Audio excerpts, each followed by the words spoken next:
Welcome to Howard Stack's coverage of Pensacon 2016. I'm here with Jon Schnepp. Hey, how's it going, man? What's going on? Oh, not too much, man. Thanks for sitting down with us.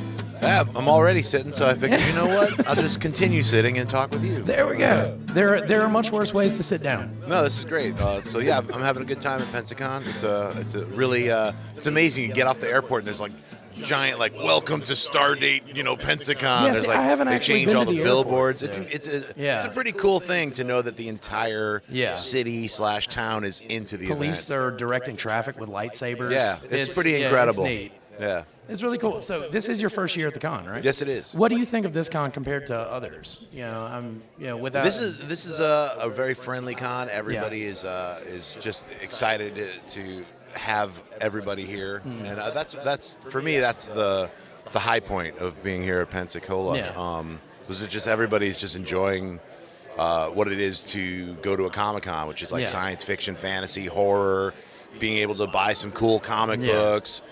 Pick up some cool collectibles, meet a bunch of people who are involved in the industry. It's not something that we get around here a lot. I mean, Wizard World does a Comic-Con in New Orleans, but that's 4 hours away from here. Right on. So the premise of our show is basically we like to see how things from pop culture, movies, toys, video games, music, anything that you really, really enjoyed, got sucked into as a kid, how that holds up over time. Can you think of an example that either surprised you with how good it was or surprised you with how bad it was or just surprised you? Yeah, for me, I'm a big fan of a lot of 70s movies, TV shows, 80s movies, TV shows. And, as you get older, a lot of that stuff doesn't hold up. I can't really watch the Godzilla movies anymore that I loved as a kid, like Gamera and all that stuff. I used to watch that all the time, nonstop.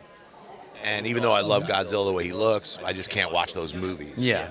But I could watch Young Frankenstein any given day of the year. Mel Brooks holds up about as well as anything. Yeah, he does. He does. Especially specifically Young Frankenstein. I think it's one of the greatest comedies. It's in the top 10 greatest comedies of all time for me.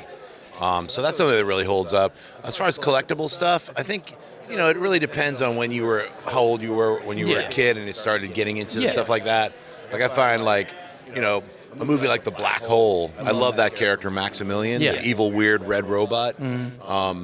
So I'm always looking for stuff if they haven't yet, but I know that somebody's I might make a new collectible of that. I'd be I'd buy that. Hell yeah. Even though, you watch the movie now, you're there's certain scenes that are okay, but that movie definitely deserves a remake. Yeah. That's what I think. I think it's that would hold up, I think. A really cool new version of The Black Hole. So cool. Awesome. Well, that's what we go for is obscure pop culture here. Yeah. So, want to hear some more obscure stuff? Absolutely. Battle Beyond the Stars. Remake that. Okay. That's already it's a remake of The Magnificent Seven, which is a remake of a remake. So you might as well remake that again. Yeah. Why not? Yeah. And what about Krull 2, right, guys? Gals? Krull 2. Because we haven't had enough glaive. The glaive is back. We have not had enough glaive. Right. The glaive should be a dude's hand that he can throw. Yes. His hand is the glaive. Yeah. And it detaches and reattaches. Free idea for you young producers out there. Get cracking and start writing that script, son. Let's do that.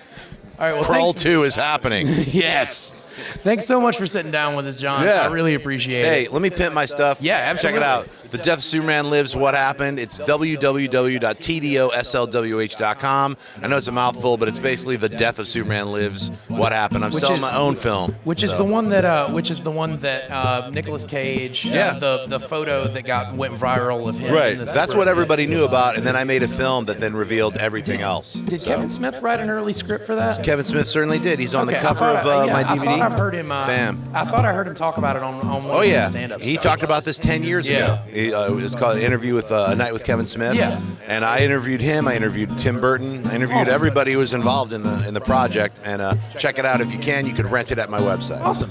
Absolutely, man. Thanks so much for sitting down with us. Cheers.